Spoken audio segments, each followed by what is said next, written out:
Ed's Auto Reviews proudly presents Automotive Advent, a Christmas car roll. Welcome everyone to a series of 12 Did You Know short story videos as a gift from me to you for the holidays. Merry Christmas everyone, and enjoy. I once was at an American car show here in Western Europe and saw a Rambler, and I thought, that's nice, you don't see them at all around here.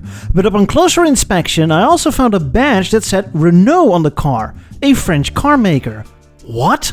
What the hell is going on here? What am I missing? Or is the owner playing tricks on me? None of that, because this car right here is a Renault Rambler, or Rambler Renault, or Rambler by Renault, or Renault by Rambler, whichever version you prefer. What's the deal here?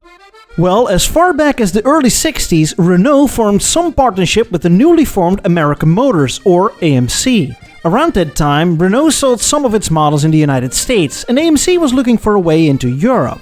As luck would have it, Renault at the time was just without a flagship model back in France. The Renault Frégate was discontinued, and Renault was looking for a replacement, especially considering rivaling Citroën was eating up the French big car sales with the revolutionary DS. So by 1961, a deal was made between AMC and Renault. The AMC Rambler, or Rambler Classic, would be rebadged to become the Renault Rambler, or should I say Rambler. To avoid import duties, the car was shipped as complete knockdown kits and assembled locally in Belgium. The car would then be sold in countries like France, Luxembourg, Belgium and the Netherlands. Renault had a flagship and AMC another way into Europe. Et voila! The Renault Rambler was born, and it was as French as a McBaguette with bacon and as American as cheese curds made from camembert. Anyway, as I've mentioned before in a previous video, compact and mid-sized cars such as the Rambler Classic were, back in the US, seen as a straightforward and simple economy car, but over in Europe, they were often seen as quite luxurious, fairly big, well-endowed, and perfect blend between European size and relative economy and American power, comfort and luxury.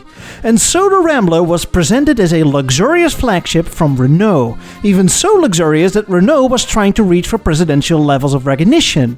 In 1962, Renault contacted the French coach builder Chaperon for building a one-off special edition for the President of France. Chaperon was the default choice when it came to construction of presidential transportation at the time.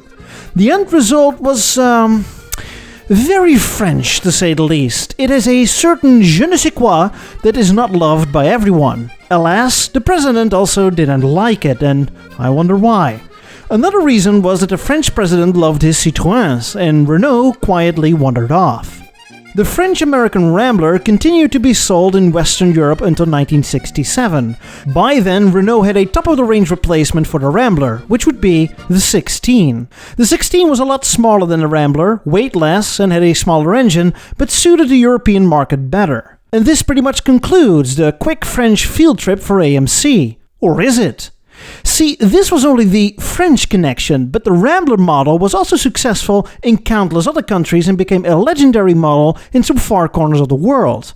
A stark contrast compared to its lukewarm image back in the US. As was the case with Renault, AMC often found local auto assemblers or third-party companies that were more than happy to build and sell the car through their networks.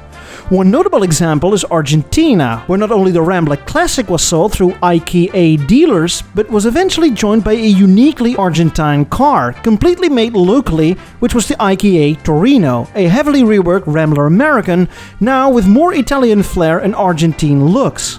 Nice!